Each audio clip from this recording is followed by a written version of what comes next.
Chers frères et sœurs en Christ, nous voici 2 jours après la naissance de notre Seigneur Jésus-Christ. Après avoir solennalisé la naissance de notre Seigneur Jésus, l'Église nous plonge depuis hier dans des sentiments qui n'ont rien de joyeux. Hier, nous avons fêté Saint Étienne, qui fut le premier martyr de l'Église catholique.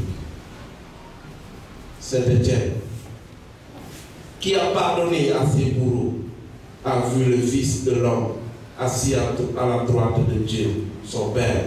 Et aujourd'hui, l'Église nous présente la figure de l'apôtre Jean, qui est le disciple bien-aimé de notre Seigneur Jésus-Christ. La fête de Saint Étienne nous indique la proximité qu'il y a entre le Seigneur et son apôtre, et aussi que la mort fait partie de la vie du chrétien. 25, nous avons fêté la naissance du Seigneur. 26, nous avons fêté la mort de Saint Étienne. Le chrétien ne doit pas vivre tout en oubliant qu'un jour il est appelé à la résurrection. Mais que cette résurrection passe par la mort, par la souffrance. C'est ce que l'Église a voulu nous dire hier avec Saint Étienne. Oui, c'est par une mort glorieuse que nous sommes appelés à naître au ciel. C'est sûr, de la même manière que nous avons fêté avec les autres, avec les anges, la naissance de notre Seigneur Jésus-Christ. C'est de cette même manière que notre naissance au ciel sera fêtée par les anges et par les amis de notre Seigneur Jésus-Christ, à savoir même Saint Jean. Oui, aujourd'hui c'est la fête de Saint Jean. Saint Jean lui aussi, qui a côtoyé le Seigneur et qui a accepté de mourir. Mes chers frères et sœurs, vous voyez l'évangile d'aujourd'hui nous montre quelque chose de très grand qui n'apparaît pas beaucoup avec les jeunes d'aujourd'hui. Saint Jean, celui qui avait une relation intime avec notre Seigneur Jésus-Christ, dès qu'il a entendu qu'on a volé le corps, qu'on ne sait pas où se trouve le corps de Jésus, a couru. Il a couru. C'est bizarre, comment on peut voler un corps? Mais il peut voir Saint Jean a couru. Mais avant lui, il y avait aussi Pierre, le vieux Pierre, qui a couru. Mais xam ngeen mag ndaw rek mag bu dawee xale daw xale mooy njëkk. Mais Jean, il a respecté l'aîné qui est Pierre. Parce que Pierre était quoi? Pierre était le chef des apôtres. Ce n'est pas parce que Jésus aimait Jean plus que Pierre que lui, Jean, devait entrer en premier. Non. Le respect. Il s'est arrêté. Arrivé, il a regardé. Mais il n'est pas rentré. C'est aux aînés, aux personnes âgées, aux responsables, qui est Pierre de constater ce qu'on lui a dit. Parce que Jean savait ce qui s'était passé. Jean est l'origine, a été le premier à voir la divinité de Jésus et à le dire dans son évangile. Au début était la parole. Et la parole était auprès de Dieu. Et la parole était Dieu. Jean a vu la divinité de notre Seigneur Jésus-Christ. Dès qu'il a vu, il ne s'est plus posé des questions. Il a cru. Chers frères et sœurs, la figure de l'apôtre Jean nous appelle à voir en Jésus une divinité, la divinité rédemptrice. Et en croire en cela. Nous sommes dans le temps de l'Avent. Excusez-moi. Nous sommes dans le temps de Noël. Temps de Noël où Christ est ressuscité. On nous parle la mort de notre Seigneur Jésus-Christ. Mais il faut comprendre le message que l'Église vous nous donne aujourd'hui. Pour nous dire simplement, pour comprendre Noël, il faut voir Noël dans la perspective de la résurrection de notre Seigneur Jésus-Christ. Sinon, on ne pourrait pas comprendre Noël.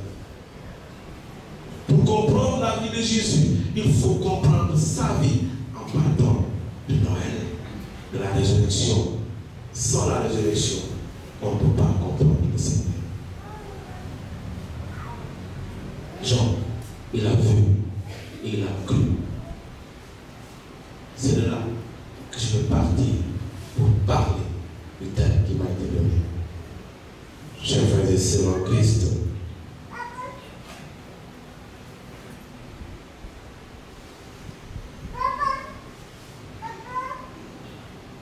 chers frères et sœurs en Christ, le thème qui m'est donné aujourd'hui, qui regarde vers lui, resplendit, et sur son visage, point de honte. C'est tiré du psaume 33, verset 6. Chers frères et sœurs en Christ,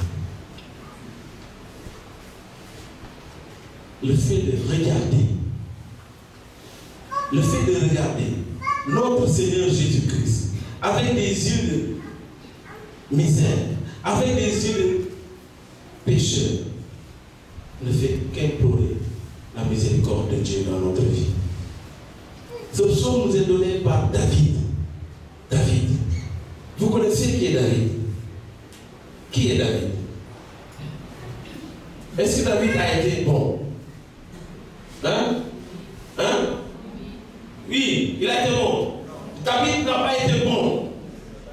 David a vu une belle femme, une très belle femme, et il a demandé de qui? C'est la femme de qui? On a dit que c'est la femme de Urias. Hein? C'est la femme de Urias. Il n'y a pas de problème. Urias était son soldat. Vous savez ce qu'il a fait? Ils étaient en guerre.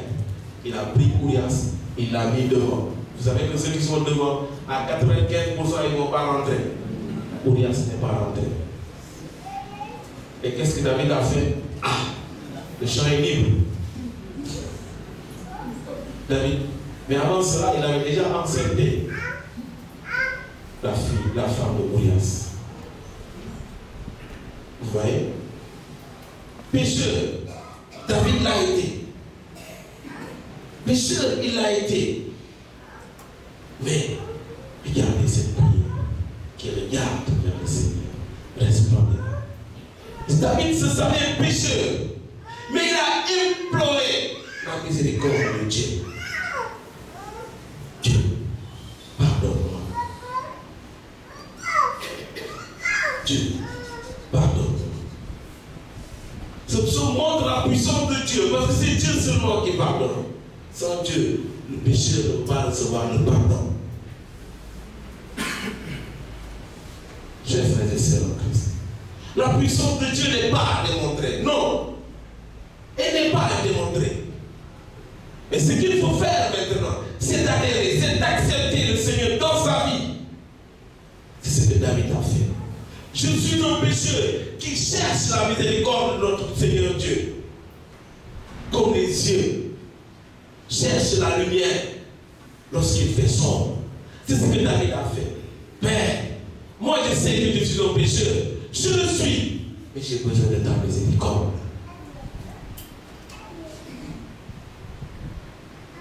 La première chose qu'il faut comprendre de ce psaume, c'est tout simplement de savoir que Dieu, il est puissant. C'est à lui que nous devons tendre. C'est à lui que nous devons poser notre espérance, notre foi. Ce n'est que Dieu qui comble, chers frères et sœurs en Christ. Ce n'est que Dieu qui comble. Sans Dieu, rien n'est voué à l'éternité. Sans Dieu, personne n'est voué à l'éternité. Avec Dieu, même nos péchés s'en vont. C'est ce que David a su.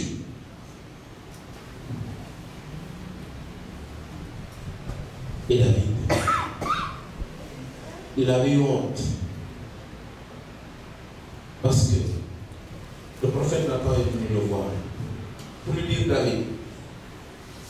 David, il y a quelqu'un qui est là. Il a beaucoup de brebis. Beaucoup de brebis. Mais il y a un de ses amis qui n'a qu'une seule brebis. Et il a tué la personne là pour prendre ne serait-ce que sa brebis. Et David lui dit, mais non, cette personne-là, il faut la tuer. Il dit, David, c'est toi. C'est toi. C'est toi. Il dit, mais comment c'est moi? Il dit, David, tu es le roi. Tu as la possibilité d'avoir toutes les femmes que tu veux. Mais tu as jeté ton regard sur la femme d'une personne. Et tu l'as tuée. David a eu honte. Il a eu honte. C'est de là-bas que nous avons ce psaume qui magnifie la gloire de notre Seigneur Jésus-Christ.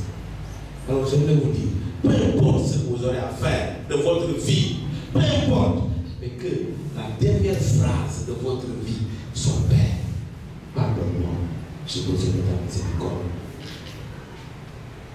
Que toute votre vie cherche la miséricorde de notre Seigneur dans votre vie. Qu'il regarde vers lui, resplendira. Jacob a regardé vers lui. Job a regardé vers lui.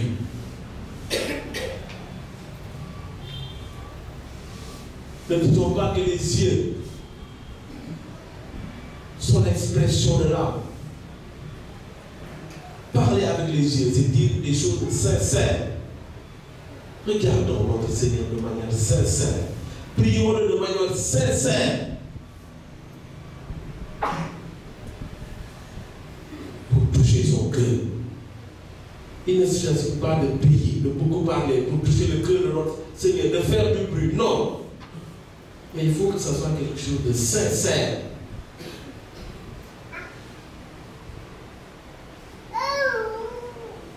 Et le verset dit qu'il regarde vers lui, resplendira, et sur son visage, il n'y aura pas de honte. Pour ne pas avoir à être parmi ceux qui sont honteux à la fin du monde et maintenant. Il est nécessaire d'espérer en notre Seigneur Jésus-Christ. D'espérer que sa naissance est signe de rédemption. C'est le début de la rédemption. Notre Seigneur Jésus-Christ n'attend rien de nous. Seulement que nous osons le regarder. Souffrez s'il le faut, mais de grâce. Que votre foi ne soit pas ébranlée.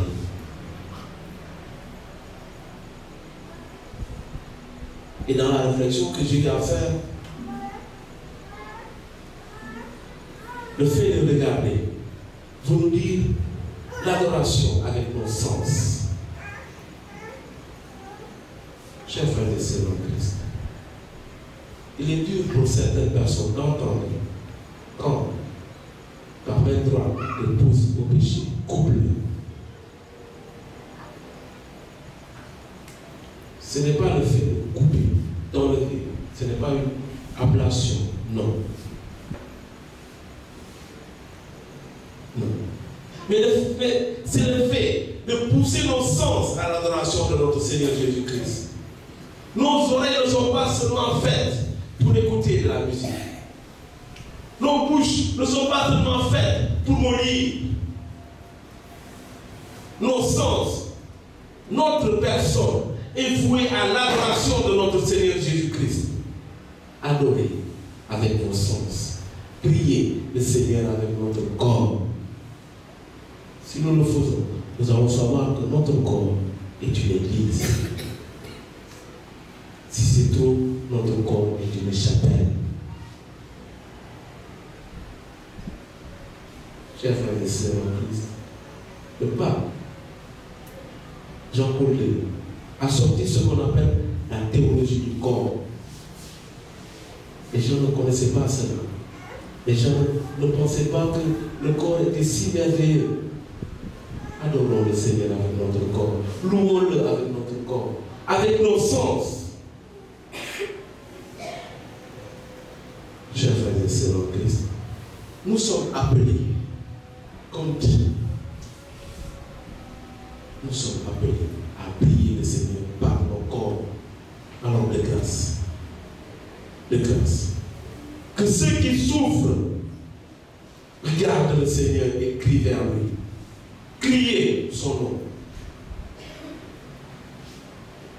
Que ceux qui sont en paix le fassent également pour les autres.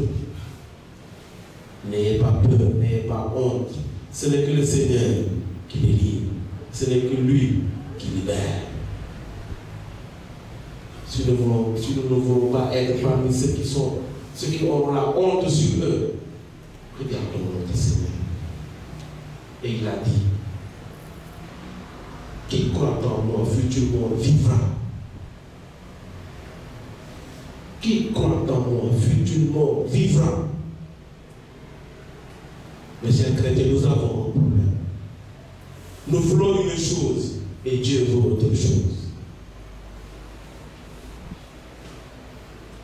Le fidèle n'est pas celui qui réclame. Non. Avec notre Seigneur Jésus, on ne réclame pas. On demande. Avec lui, on n'impose pas. On propose. Lui, il ne nous donne pas ce que nous lui avons demandé, mais il nous donne ce qui est nécessaire à notre vie. Allons de grâce. J'aimerais que tout un chacun reprend dans son cœur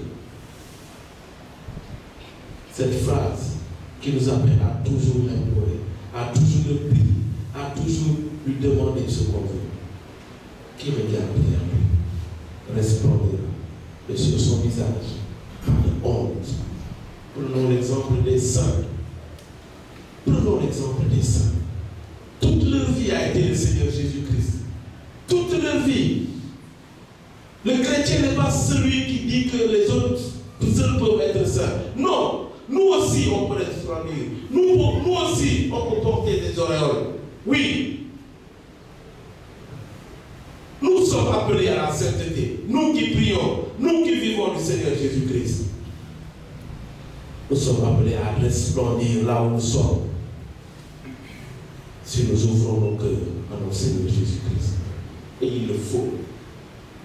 Ouvrons-lui notre cœur. Laissons-le toucher ce que nous refusons. Laissez Jésus nous pénétrer. Laissez Jésus nous parler.